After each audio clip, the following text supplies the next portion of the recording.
Right, so finally I'm actually in a game and it actually works now. So what I'll do a quick let's play. It'll probably be a load of bullshit really, but it just gives you a bit of a feel for the game. I also have a brew because why not?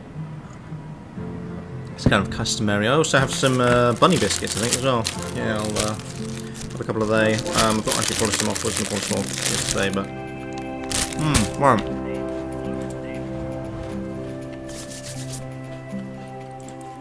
Well, let's fuck that shit. Let's get stuck in. What should we use? What should we use?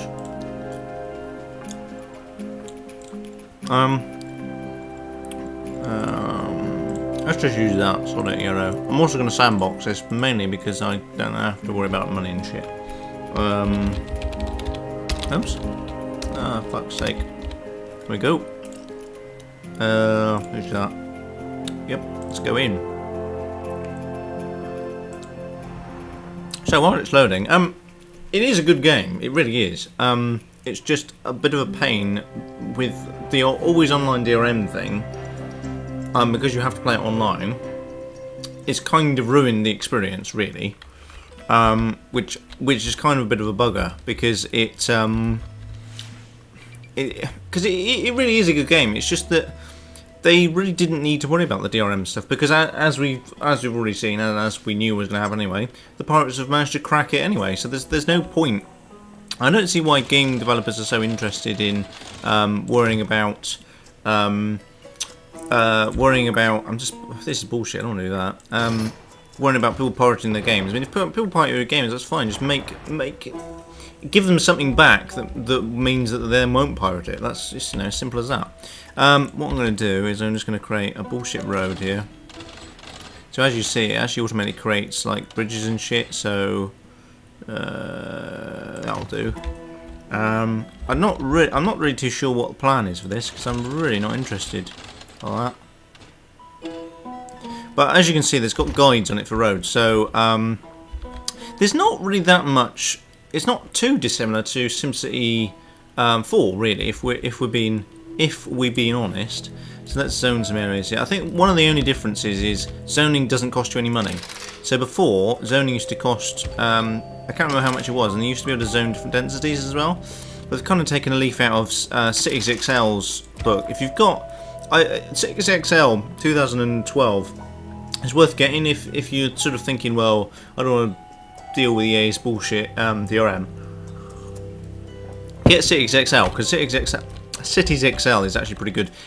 There's a few things I don't like about it, but like SimCity does a lot of automatic things for you. So if you put buses in and you put bus stops in, it automatically does all the routes for you and just does it automatically. You don't have to dick around with it. Cities XL, you have to you do have to mess around with it a bit in terms of creating your own routes and shit. So which is kind of like meh, I don't know. It just sort of annoys me a little bit. These guides on the roads are really quite cool. I have to say, I do quite like that because it means then I can just do stuff like that. So let's zone some more areas. It's going to be a really short game. I'm not really bothered about making money like that, to be honest. I just want to show you actually what the game's like and stuff like that. Also, there was an article which I obviously completely missed. It was released on the 9th, I think, of March. I'll put a link in the description below, so check that out down there. That they're going to give away a free game for everybody that has activated their copy of that's faster. Their copy of SimCity because of the amount of bullshit that's gone on with it, which is really good. But they kind of needed to because it is completely and utter rubbish. Because I've got tons of money, I'm just going to literally put in bare roads and ting. I'm quite OCD when it comes to roads. I do like the fact it's got grids. Because in Cities XL I can't have grids and it's really annoying, and because I'm quite pedantic with roads and stuff, I'm a bit of a nerd, I suppose. Let's get some power up in this mer trucker. Wind farming, why not? Let's upgrade that to put a massive mer trucking wind turbine in. Put a sign on it just so people know what it is. That's cool, right? So that we've got some power going. We're gonna need some water as well. I suppose, where should we chuck that? Beach. That's why is it here, because we've got bare water. There is a lot of simmy kind of stuff in it.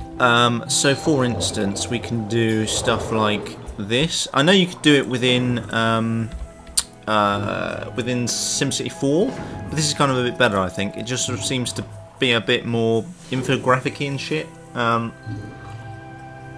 Obviously, we've not really done much with our land, so we don't really need to worry about it too much. We can also do it through here, so we have data maps. So I don't know.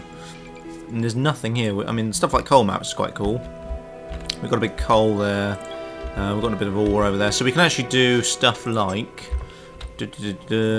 mining. So we've got mining in addition to, but this doesn't actually contribute to the wealth of your city. What it does do, though, is it allows you. Well, it kind of does and it doesn't. It allows you to sell stuff, so you can trade it with the rest of the world, and also you can. It allows you to create great works. So, for instance, let's actually go into the great works site. So we've got these things called great works, and what we can do is we can build shit. So, for instance, we can build a solar farm, and what it allows us to do is everybody within the region can then grab off of that and use that as a resource as opposed to using their own power and stuff, and they can do it cheaper and stuff. But one of the things you do need to do is you need to have things like plastics, alloys, and creative processes and things like that, and that's all done through. That one, there we go. No, that one. That's what, no, where are we going? Save view, there we go. And that's all done through doing mining and your trading and stuff like that. So we've got trading here as well, Trade HQ. All these cost a lot of money, and you're going to have to wait until you got like a lot of, like you're earning a lot of money. I've never actually got it to the stage where everything's sorted and the tax covers all my expenses. So they're always moaning, because one thing that really annoys me about this, your Sims always fucking moan about some bullshit about, I don't know, some non-issue. So they moan about taxes being too high, but then they want a hospital, and if you reduce the tax, that's fine, but then you can't afford to put a hospital in, and then people are getting sick, and people are like, but it's quite difficult, and I suppose I haven't really got the strategy nailed down. I suppose I need to be a bit more geeky and strategic in my approach, but no, we don't want that. So yeah, that's that pretty much. We want to put City Hall down there so we can actually start claiming some tax from these thieving bastards. We don't want to be like Labour, do we? Right, so we've got City Hall now. Even though we haven't really got a city, there's like a handful of people. Also, when you use government buildings, you can actually see the same with parks as well. You can actually see. So if you pop some parks down here. It also gives you the happiness of your Sims. So if you've got some really unhappy people, you can actually put parks in places and actually make it a lot easier for them to, a lot easier for you to see where you need to put shit. I think that's pretty much it. Because this video's gone on for a reasonable time now, I'm going to pretty much wrap it up. It's worth checking out. I know there's lots of problems with DRM and there's lots of problems with the servers, but they're kind of nailing it down. They're getting to a stage where it's workable now. But if not, check out City6L. It's in Steam. I'll put a link in the description below as well. Not sponsored by the way at all by that, but it's definitely worth checking out. If you're not really a fan and you don't like the fact that this always DRM thing is bullshit, check out City6L. I think it's about tenner in Steam at the moment. But yeah, I'll catch you in a later video, and you can also catch me on Twitch as well. It's twitch.tv/chill. I don't really post much on there, but you're more welcome to check me out there. But yeah, I shall catch you later on.